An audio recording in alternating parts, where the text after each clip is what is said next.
Bismillahirrahmanirrahim.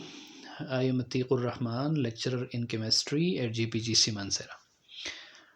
आज का हमारा टॉपिक जो है वो है कंसंट्रेशन यूनिट्स। इससे पहले हमने कुछ देख लिए थे जिसमें मोलैरिटी, मोलैलिटी, मोल फ्रैक्शन वगैरह हमने पढ़ लिया था। और आज हम डिस्कस कर रहे हैं ppm, ppb और ppt, parts per million, parts per billion and parts per trillion.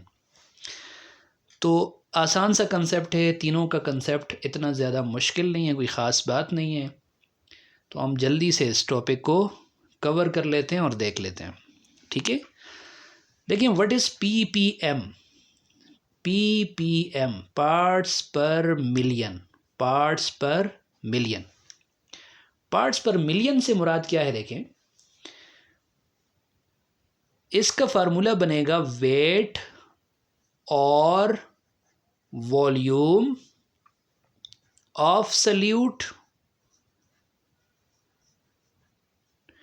Divided by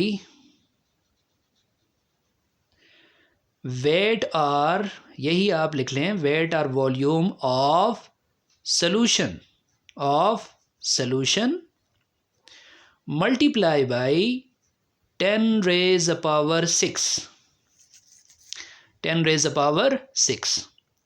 देखिए, एक चीज़ आपने पढ़ी थी परसेंटेज कंपोजिशन, वहाँ पे सेम यही फार्मूला यूज़ किया था। सिर्फ एक ही डिफरेंस था कि वहाँ पे मल्टीप्लाई बाय 100 कर रहे थे, क्योंकि आप परसेंट कंपोजिशन देख रहे थे। अब आपने क्या देखना है? अब आपने ये देखना है कि टोटल जो सोल्यूशन है, टोटल सोल्यूशन यानी उसका वेट है या उसका वॉल्यूम है, तो उसके अगर आप 1 मिलियन पार्ट्स कर लें, कितने पार्ट्स कर लें? 1 मिलियन पार्ट्स कर लें, तो उन 1 मिलियन पार्ट्स के अंदर सल्यूट के पार्ट्स कितने होंगे? सल्यूट के पार्ट्स कितने होंगे? इसी को कहा जाता है parts per million, parts per million कहा जाता है, ठीक है ना। क्या बात हुई जी? बात ये की हमने कि टोटल जितना सोल्यूशन है आप उसके 1 मिलियन पार्ट्स कर लें, उसके अंदर सोल्यूट के कितने पार्ट्स हैं। अब ये पार्ट्स वेट के हिसाब से भी हो सकते हैं या वॉल्यूम के हिसाब से भी हो सकते हैं। तो जितने उसके पार्ट्स होंगे उसको क्या कहा जाता है? पार्ट्स पर मिलियन या ppm। और 10 raised power 6 जो है ये असल में ही क्या कर रहा है? 10 raised power 6 का मतलब है 1 मिलियन। 10 raised power 6 का मतलब क्या होता है? 1 मिलियन, ठीक है। 10 raised power 6 को ऐसे लिखा जाता है, this is 1 million, it is equal to 1 million. अच्छा, दूसरा इसके बाद आता है parts per billion, parts per billion. तो ये तो सिंपल सी बात है, बिल्कुल सेम यही फार्मूला होगा, वेट और वॉल्यूम ऑफ द सल्यूट, या आप शॉर्टली कह सकते हैं parts of the solute divided by parts of the solution, या वेट और वॉल्यूम ऑफ सॉल्यूशन। और अब देखिए, अब जब बिलियन की बात है तो मल्टीप्लाई बाय क्या करेंगे? बिलियन करेंगे। और बिलियन के लिए आप लिखते होते हैं 10 raised power 9, क्योंकि 1 बिलियन क्या होता है? 10 raised power 9 होता है, ठीक है ना। और 1 बिलियन आप कैसे लिख सकते हैं? 1 लिख लें और उसके आगे कितने सिफर लगा दें? 9 सिफर लगा दें, तो ये बन जाता है 1 बिलियन। इसके बाद आता है ट्रिलियन या पीपीटी। तो बिल्कुल सेम फार्मूला होगा, सिर्फ फ़र्क किस चीज़ का आ जाएगा? मल्टीप्लाई बाय क्या हो जाएगा? ट्रिलियन हो जाएगा। और ट्रिलियन को आप कैसे शो करते हैं? 10 raised power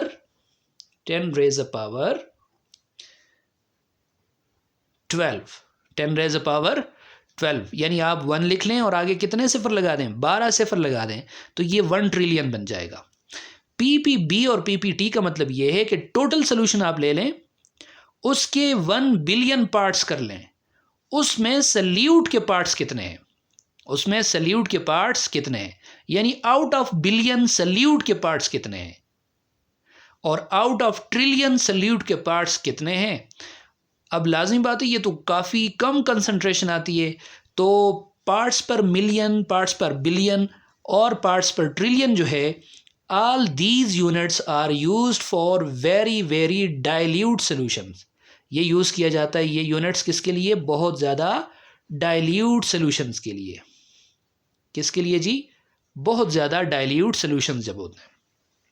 ठीक है, अब इसके साथ एक एग्जांपल एक दो इसने लिखी हुई हैं, तो उसको ज़रा हम देख लेते हैं, सॉल्व कर लेते हैं कि किस हिसाब से इसको हम सॉल्व कर सकते हैं। फॉर एग्जांपल इसने एक सोल्यूशन पूछा हुआ एक क्वेश्चन पूछा हुआ है, एक शॉर्ट सा न्यूमेरिकल है। कहता है कि सी वाटर कंटेन्स, समंदर का पानी है, उसके अंदर जो डिज़ोल्व ऑक्सीजन है, जो O2 है, डिज़ोल्व यानी सल्यूट यहाँ पे क्या है? ऑक्सीजन है।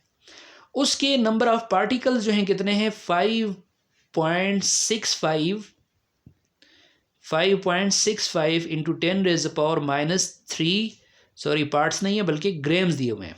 ठीक है, यानी वेट आपने पार्ट्स के हिसाब से ले लिया।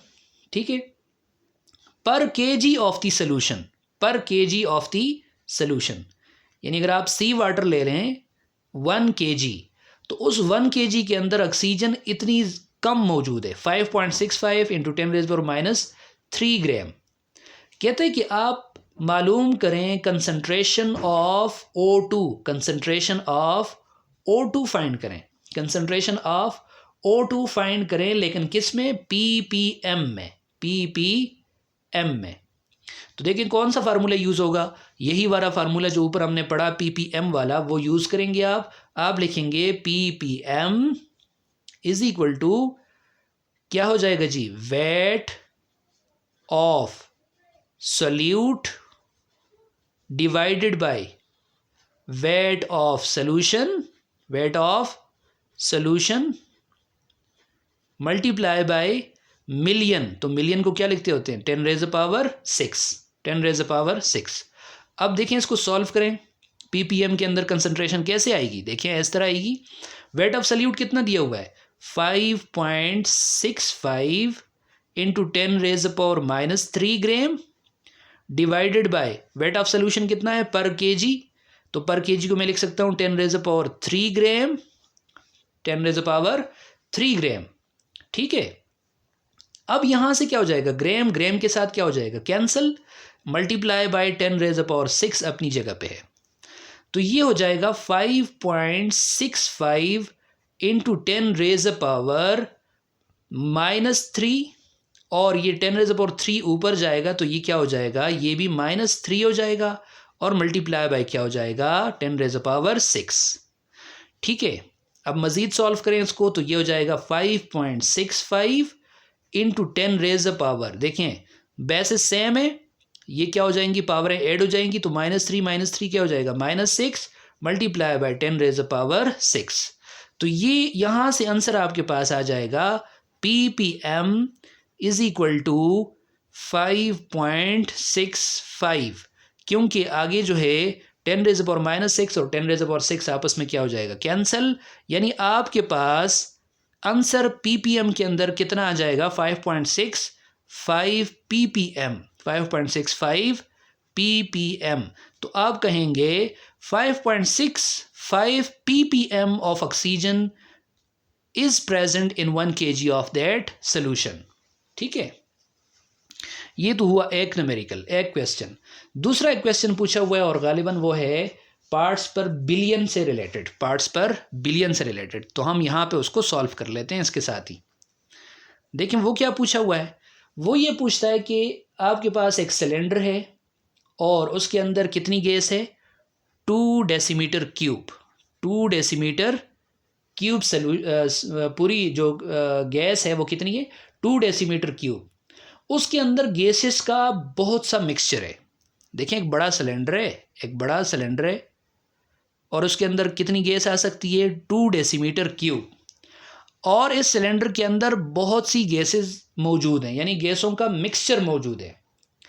अब इसके अंदर एक गैस है हाइड्रोजन गैस, और ये हाइड्रोजन गैस कितनी है? 5 सेंटीमीटर क्यूब है। तो कहते हैं कि आप बताएं कि ppb के अंदर इसकी कंसंट्रेशन कितनी है? हाइड्रोजन की कंसंट्रेशन ppb में बताएं। तो देखें क्या हो जाएगा, ppb आप लिखेंगे ppb इज इक्वल टू क्या हो जाएगा, volume of hydrogen divided by volume of solution multiply bye ppb पूछा हुआ है तो 10 रेज़ अ पावर क्या हो जाएगा 9। अब वॉल्यूम ऑफ हाइड्रोजन कितना दिया हुआ है 5 सेंटीमीटर क्यूब, तो मैं लिखता हूँ 5 centimetre cube divided by volume of solution कितना है 2 डेसीमीटर क्यूब है, तो 2 डेसीमीटर क्यूब का मतलब है 2000 centimetre cube multiply by 10 raise a power 9। अब देखिए क्या हो जाएगा 5 सेंटीमीटर क्यूब, इसी तरह या सेंटीमीटर क्यूब को सेंटीमीटर क्यूब से काट लें तो 5 डिवाइडेड बाय क्या हो जाएगा 2000 को मैं ऐसे भी लिख सकता हूँ 2 multiply by 10 raise a power 3 1000 के बराबर है, तो 1000 multiply by 2000 is equal to multiply by 10 raise a power 9। अब यहाँ से क्या हो जाएगा 5 डिवाइडेड बाय 2, इसको आप लिख सकते हैं 2.5, क्या लिख सकते हैं जी 2.5। अब यहाँ पे 10 रेज़ अ पावर 9 इसी तरह है और ये 10 रेज़ अ पावर 3 ऊपर जाके क्या हो जाएगा -3 हो जाएगा, ये क्या हो जाएगा -3।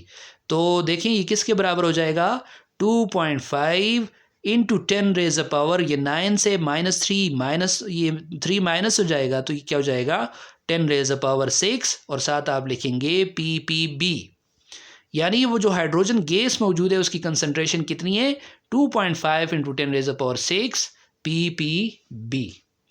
तो ये था आज का हमारा टॉपिक जिसमें हमने ppm, ppb और ppt हमने क्या किया डिस्कस किया। यहाँ तक कंसंट्रेशन यूनिट्स की बात ख़त्म हो जाती है। नेक्स्ट हम इंशाल्लाह डिस्कस करेंगे राउल्ट्स लॉ को।